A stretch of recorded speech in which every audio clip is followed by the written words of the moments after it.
Hi மக்களே! அண்ணாமலை குடும்பம் serial மே 18, 2026 என்ன நடந்துச்சுன்னு பார்க்கலாம். அதுக்கு முன்னாடி நம்ம channel Tamil serial talks subscribe பண்ணி லைக் பண்ணிக்கோங்க. பெல் ஐக்கானும் கிளிக் பண்ணிக்கோங்க. ஹை பட்டனையும் தட்டி விடுங்க.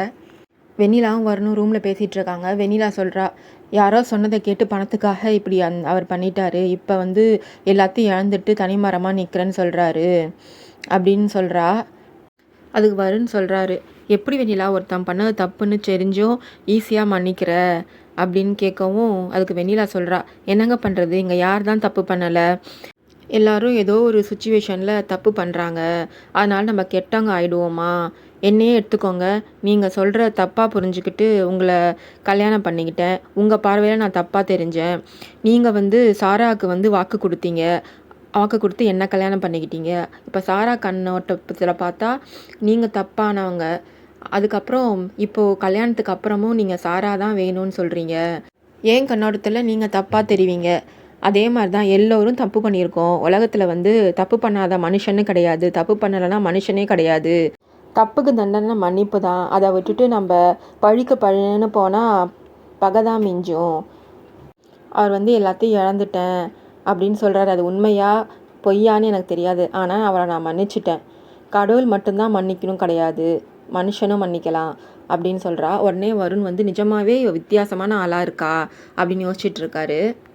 லீலாவதியும் அண்ணாமலையும் பேசிகிட்டு இருக்காங்க. லீலாவதி சொல்கிறாங்க, எப்படிம்மா அவன் அவன் வாழ்க்கையே கெடுக்க நினச்சவனை போய் மன்னிச்சா.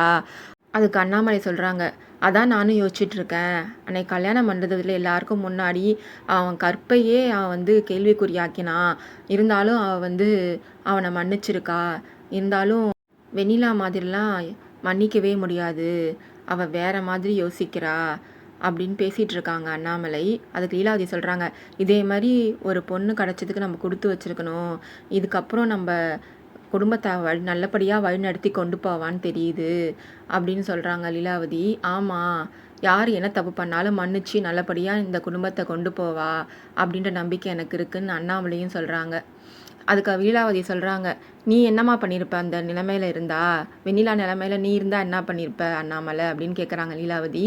நான் நல்லவ தான், ஆனால் வெண்ணிலா அளவுக்கு நல்லவ கிடையாது, எந்த பொண்ணாக இருந்தாலும் பழி வாங்கணும்னு தான் நினச்சிருப்பா, ஆனால் வெண்ணிலா மன்னிச்சிருக்கா, அவள் பெரிய மனசு யாருக்குமே வராது, அவளை மாதிரி ஒரு பொண்ணு கிடைக்கிறதுக்கு நம்ம குடும்பத்தில் உள்ள எல்லாரும் கொடுத்து வச்சுருக்கணும், பின்னாடி அவள் நல்லபடியாகவே நம்ம குடும்பத்தை கொண்டு போவா நம்ம காலத்துக்கு அப்புறம் அப்படின்னு சொல்லி சந்தோஷப்பட்டுட்டு இருக்காங்க ரெண்டு பேரும். மறுநாள் காலையில் லீலாவதி ஏதோ யோசிச்சுட்டு நின்றுட்டுருக்கு. அதை பார்த்துட்டு வான்மதி என்னத்த ஏதோ யோசிச்சுட்ருக்கீங்களே, என்ன விஷயம்னு கேட்குறா. நம்ம வீட்டில் பணம் திருடு போகிற அளவுக்குலாம் இது வரைக்கும் நடந்ததே கிடையாது, நம்ம வீட்டில் மாப்பிள்ளை சொன்ன மாதிரி பணம் எப்படி திருட்டு போச்சுன்னு தெரியலை, அதான் யோசிச்சுட்டு உட்காந்துருக்கேன் அப்படின்னு சொல்லிட்டு இருக்காங்க லீலாவதி. வான்மதி சொல்கிறா, முன்னாடி கல்யாணம் ஆகலை அவங்க பசங்களுக்கு, அவங்களுக்குன்னு பெரிய செலவெல்லாம் கிடையாது, இப்போ அவங்க பையங்களுக்கெல்லாம் கல்யாணம் ஆகிடுச்சு, அவங்களுக்குன்னு குடும்பம் ஆயிடுச்சு, அவங்களுக்குன்னு தனிப்பட்ட செலவு இருக்கும், அவங்க பாக்கெட்லேருந்து எடுத்து செலவு பண்ணணும்னு ஆசைப்படுவாங்க, இன்னமும் இன்னொருத்தவங்களை எதிர்பார்க்கணுன்னு நினைக்க மாட்டாங்க, அதனால் அவங்கவுங்களுக்குன்னு ஒரு பொறுப்பை கொடுத்துட்டா அவங்கவுங்க வாழ்க்கையை பார்த்துப்பாங்க, நான் குடும்பத்தை பிரிக்கணும்னு நினச்சி சொல்லலை, சொத்தையோ பிரிக்கணும்னு நினச்சி சொல்லலை, அவங்க காலில் நிற்கும் தானே நினைப்பாங்க, பொறுப்பை அவங்கவுங்களுக்கு கொடுத்துட்டா இதே மாதிரி விஷயம்லாம் ஏன் நடக்க போகுது, ஒரு குறிப்பிட்ட வயசு வரைக்கும் தான் பெற்றவங்க பிள்ளைங்க கையை பிடிச்சி நடக்கணும், அதுக்கப்புறம் அவ காலில் தான் நிற்கும்னு ஆசைப்படுவாங்க அப்படின்னு சொல்கிறா வான்மதி லீலாவதி கிட்ட.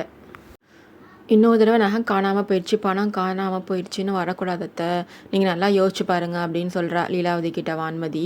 அவங்க யோசிச்சுட்டே போகிறாங்க. இதெல்லாம் மறைஞ்சு நின்று அண்ணாமலை கேட்டுட்ருக்காங்க. கேட்டுட்டு அவங்க யோசிச்சுட்ருக்காங்க.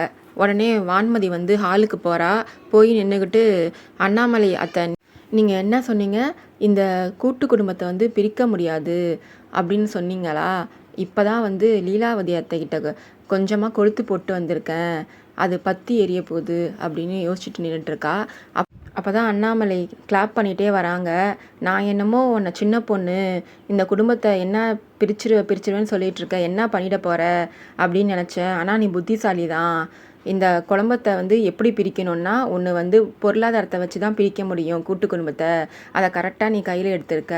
அதுக்கு வான்மதி சொல்கிறா, உங்கள் மருமலாக இருந்துக்கிட்டு இது கூட பண்ணலாம் எப்படி அத்தை, நீங்கள் என்ன சொன்னீங்க, இந்த குடும்பத்துலேருந்து செங்கல் கூட எடுக்க முடியாது அப்படின்னு சொன்னீங்களா, சிதலாக நான் எடுக்கிறேன் பாருங்க அப்படின்னு சொல்கிறா.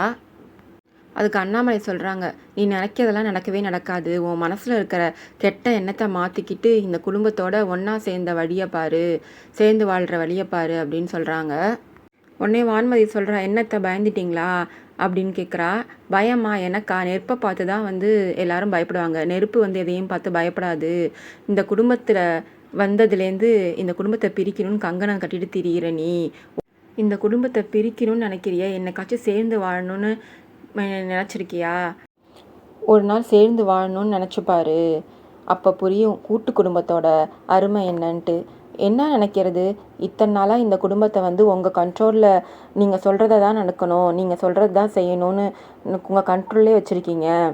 5க்கும் 10க்கும் உங்கள் கையை நம்பி இருக்கணும், நீங்கள் சொல்கிறத தான் நடக்கணும், நீங்கள் சொல்கிறது தான் செய்யணும்னு நீங்கள் இது மாதிரி அடிமைப்படுத்தி வச்சுருக்கீங்க. அதை சொல்கிறீங்களா அப்படின்னு சொல்லி கேட்டுட்ருக்கா அவங்கள்ட்ட. உடனே அவங்க அந்த டேபிளை காலால் இப்படி நெத்தி விடுறாங்க. அவள் காலில் பட்டுடுது. உடனே கத்துறா. எல்லாரும் ஓடி வராங்க. ஓடி என்னம்மாச்சு, என்ன ஆச்சுன்னு கேட்குறாங்க. உடனே கௌதம் காலை காமிங்க, நான் பார்க்குறேன், நான் தேய்ச்சி விடுறேன் அப்படின்னு சொல்கிறான் கௌதம். இல்லைங்க, என் காலை நீங்கள் பிடிக்கிறதா இருக்கட்டும் அப்படின்னு சொல்கிறா. உடனே அருவி தண்ணி குடிங்க, நீங்கள் ஏதாச்சும் பயந்துருப்பீங்க இடிச்சதில், கொஞ்சம் தண்ணி குடிங்க, உங்களுக்கு ஏதாச்சுன்னா எங்களெல்லாம் தாங்க முடியாது அப்படின்னு அருவி சொல்கிறா. உடனே வருண் அண்ணி வாங்க ஹாஸ்பிட்டல் போகலாம், இல்லைன்னா டாக்டராச்சும் நான் ஃபோன் பண்ணி வர சொல்கிறேன், ஏதாச்சும் ஃப்ராக்சராக இருக்க போகுதுன்னு கௌதம் சொல்கிறான். வெண்ணிலா அக்கா காமிக்கா காலை, நான் தைலம் தடவி விட்றேன்னு அவள் சொல்கிறா.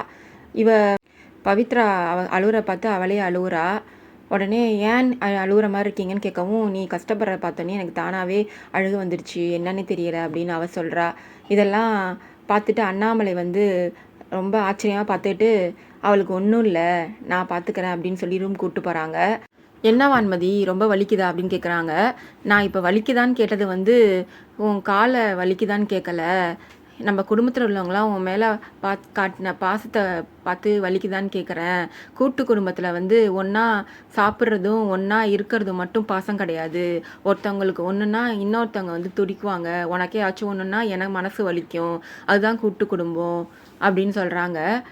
எனக்கு என்ன தான் வெளியில் பேரும் பெருமையும் இருந்தாலும் வீட்டுக்குள்ளே உங்கள்கிட்ட பேசி சந்தோஷமாக சிரித்து அரவணைச்சி உங்கள்கிட்ட நான் சந்தோஷமாக பேசுகிறது எனக்கு இருக்கிறதுலே பெரிய சந்தோஷம். அது கூட்டு குடும்பத்தில் மட்டும்தான் கிடைக்கும், வேறு எங்கேயும் கிடைக்காது. காசு பணத்தில் அன்பு பாசம் கிடச்சிடாது அப்படின்னு சொல்கிறாங்க. அதுக்கு வான்மதி சொல்கிறா, என்ன பெரிய சந்தோஷம், நீங்கள் சொல்கிறபடி கேட்டுக்கிட்டு ஒரு சுயமாக முடிவு எடுக்க முடியாமல் உங்கள் கண்ட்ரோலில் நீங்கள் சொல்கிறது தான் கேட்கணுன்னு ரூல்ஸ் போட்டு வச்சுருக்கீங்க.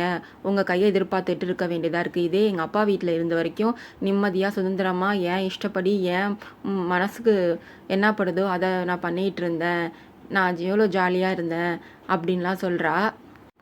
இந்த கடை ஒரு கடையில் ஆரம்பித்து இப்போ 28 கடை இருக்குது.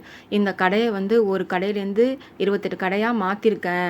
நான் எடுக்கிற முடிவு கரெக்டாக இருக்குன்னு சொல்லி இந்த பொறுப்பை என்கிட்ட கொடுத்துருக்காங்க. எது பண்ணாலும் நான் கரெக்டாக முடிவெடுப்பேன்னு சொல்லி. இதெல்லாம் சொல்ல நல்லா தான் இருக்கும், ஆனால் ஒரு விஷயத்துக்கும் என்னை நம்பி நீங்கள் இருக்கும்போது தான் அந்த கஷ்டம் உங்களுக்கு புரியும் அப்படின்னு வான்மதி சொல்கிறா. என் கையில் காசு வாங்கி நீங்கள் ஒவ்வொரு செலவும் பண்ணும்போது தான் அந்த கஷ்டம் உங்களுக்கு புரியும் அப்படின்னு சொல்கிறா. சும்மா பணம்னு சொல்லாத வான்மதி, நம்ம போகும்போது வெறும் 1 ரூபா தான் வச்சு அனுப்புவாங்க அப்படின்னு சொல்கிறாங்க அண்ணாமலை. உடனே அதுக்கு வான்மதி சொல்கிறா, அத்தை காசு இருந்தால் தான் யாராக இருந்தாலும் மதிப்பாங்க, காசு தான் எல்லாமே அப்படின்றா. அண்ணாமலை குடும்பம்னா ஒரு மரியாதை இருக்குன்னா அதுக்கு காரணம் நான் எடுக்கிற முடிவு, நான் கண்ணுக்கு தெரியாத எதிரிகள்லாம் எத்தனையோ எதிரிகளை, தெரிஞ்ச எதிரி தெரியாத எதிரிலாம் சமாளிக்கிறேன். அதனால தான் இந்த பொறுப்பை இந்த குடும்பம் என்கிட்ட கொடுத்துருக்காங்க. இது பேர் அதிகாரம் கிடையாது, இது நாங்கள் உங்கள் மேலெலாம் வச்சுருக்கிற அன்பு பாசம்தான் அப்படின்னு சொல்கிறாங்க. சரி, நீ என்ன சொன்னாலும் கேட்க மாட்டேன், ஒரு நாள் என் இடத்துல நீ இருந்து பாரு, அப்போ உனக்கு புரியும். எல்லா பிரச்சனையும் நீ ஒரு நாள் இருந்து எல்லா பிரச்சனையும் நீ சமாளிக்கணும். அப்படி சமாளித்து நீ சக்ஸஸ் பண்ணிட்டீன்னா நீ சொல்கிறத நான் கேட்குறேன், இந்த குடும்பத்திலையும் ஒன்ட்டே ஒப்படைச்சிடுறேன். அப்படி இல்லைன்னா அப்படின்னு சொல்கிறாங்க. அப்படி இல்லைன்னா என்ன அப்படின்னு கேட்குறா. அப்படி இல்லைன்னா நான் சொல்கிறத மட்டும்தான் நீ கேட்கணும் அப்படின்னு சொல்கிறாங்க. ஓகேவா அப்படின்னு கேட்குறாங்க. உனக்கு ஒரு எச்சரிக்கை கொடுக்குறேன். இந்த அண்ணாமலைன்ற பேருக்கு முன்னாடி தென்றலும் வீசும் புயலும் அடிக்கும் அப்படின்னு சொல்கிறாங்க. என்னத்த நீங்கள் படநிலைக்கெலாம் சொல்லிகிட்டு இருக்கீங்க, நீங்கள் 28 வருஷம் சாதிச்சதை நான் ஒரே நாளில் சாதிச்சு காமிக்கிறேன் அப்படின்னு சொல்கிறா. அதோட இந்த எபிசோடு முடியுது. வரப்போகிற எபிசோடு நடக்குதுன்னு பார்க்கலாம். பாய் மக்களே, நம்ம சேனலை மறக்காமல் சப்ஸ்கிரைப் பண்ணி லைக் பண்ணிக்கோங்க.